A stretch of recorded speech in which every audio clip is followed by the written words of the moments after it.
Ubefuna ukubona ukuthi kuzolalwa kanjani. Abone ukuthi hayi ngeke, hhayi ubhuti wami ngeke, kumele ngimyise enyangeni iyomkhipha le chemo ngoba nje akekho nje, ngiyamazi phela mina ubhuti wami. Ubhuti kaBrakop amyise enyangeni shuthi ngakusasa. Hayibo mfethu, uBrakop ngisakwazi ukukhuluma. UBrakop uyangixaka manje mengabe senje, sengingazuthi uyahlanya straight manje ngathi ziyantunta okwangempela.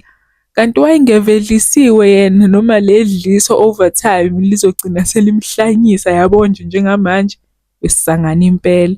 Hhayi kodwa inyanga-ke ichaza isitori ukuthi kwenzakalani, imnikeze izinto-ke azoyisebenzisa ukuze akhiphe ikhemu liyaya alifakwe umanyawuza.